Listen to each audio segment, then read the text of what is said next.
ngadullah jahamina margurilla alai tu tahun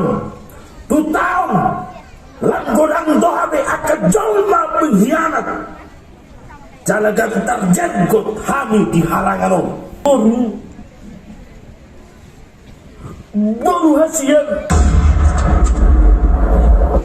Amang Raja Tuhamu Auma singa mangaraja. Teman-teman, si singa mangaraja yang pertama, apakah itu Sinambela atau bukan? Kebanyakan dari orang Batak akan menjawab dan menerima bahwasannya si singa mangaraja itu memang marga Sinambela, yang walaupun itu bisa dibantah tetapi tetap saja bisa diterima. Pada kesempatan yang pertama ini kita akan membahas kenapa kita bisa menerima bahwasannya si singa mangaraja yang pertama adalah Sinambela. Karena secara tarombo, secara silsilah, Raja si singa mangaraja yang pertama atau nama kecilnya adalah Raja Manghutal dilahirkan oleh Bonanyonan. Bonanyonan adalah anak terakhir dari Sinambela. Kebetulan Sinambela ada 3 anaknya. Yang pertama adalah Raja Pareme, yang kedua adalah Oputuan Nabolas, yang ketiga adalah Raja Bonanyonan. Raja Bonanyonan ini adalah orang yang suka berpelesiran, berkelana. Kebetulan mungkin dia adalah seorang pengelana, saudagar, atau bahkan mungkin musafir. Jadi pada sejarah yang kita tahu, pada turi-turian yang kita tahu, kebetulan Raja Bonanyonan sedang pergi jauh-jauh. Sudah hampir lama, bahkan hampir 2 tahun. Tetapi ketika dia kembali, dia mendapati istrinya sedang hamil. Bahkan hamil sudah hampir mendekati kelahiran. Padahal si singa mangaraja pertama atau Raja Manghutal di dalam kandungan tidak seperti manusia biasanya. Jika manusia biasanya adalah 9 bulan, si singa mangaraja yang pertama atau Raja Manghutal di dalam kandungan selama 19 bulan. Itu artinya kalau tidak pernah berjumpa mereka, dari mana bisa si singa mangaraja dilahirkan atau turun dari darah daging Raja Bonanyonan yang adalah marga Sinambela. Dalam hal itulah kita bisa meragukan, mana mungkin itu dalam cara berpikir secara modern saat ini. Karena seorang anak akan bisa lahir dan tumbuh di rahim ketika ada sel sperma dari pria dan sel telur dari perempuan bertemu. Itu secara logis dan secara kedokteran. Kalau kita lihat dari cara berpikir sekarang ini, tentu saja itu tidak logis. Di mana si Raja Bonanyonan jauh-jauh tidak pernah, bahkan tidak berjumpa sudah beberapa tahun, tapi kok bisa-bisa Boru Pasaribu mengandung.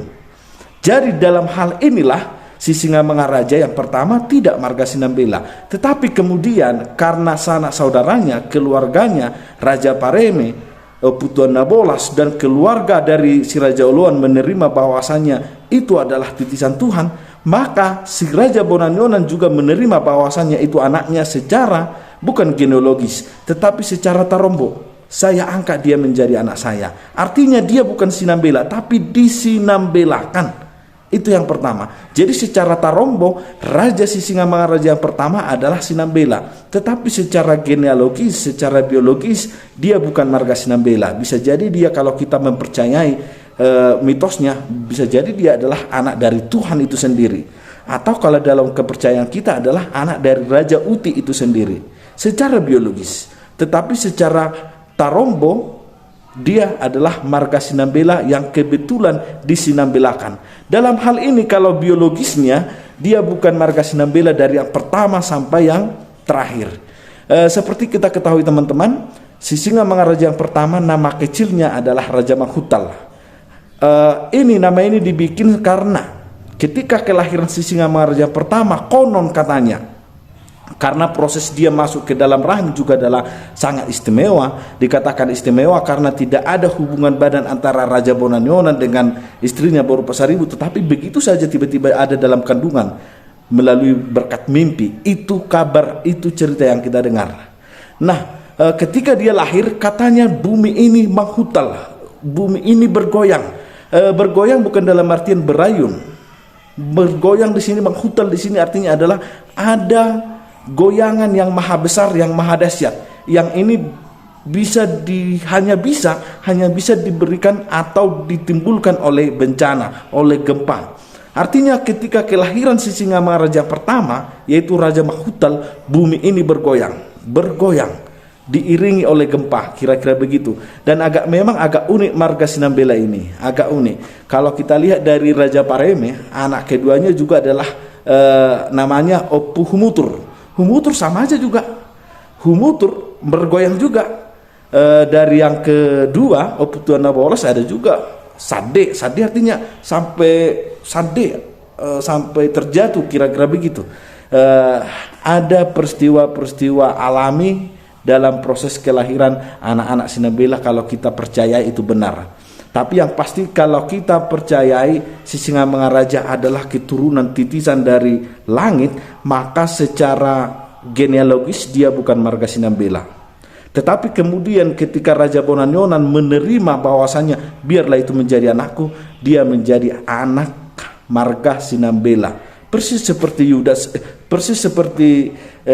Yusuf dan Maria. Tentu saja Yesus adalah bukan anak biologisnya, tetapi diterima dia sebagai anaknya, menjadi anak Yusuf, yang walaupun itu adalah bukan secara genealogis, tetapi adalah secara tarombok, secara silsilah. Demikian teman-teman. Jadi jika ada orang yang mengatakan Sisingamangaraja bukan marga Sinambela, itu bisa diterima. Dan jika ada orang yang mengatakan dia adalah marga Sinambela, tetap saja bisa diterima. Ada dua alasan yang untuk menerima, yaitu secara genealogis dan secara tarombok. Demikian teman-teman. Salam Batak. Auma Singamangaraja.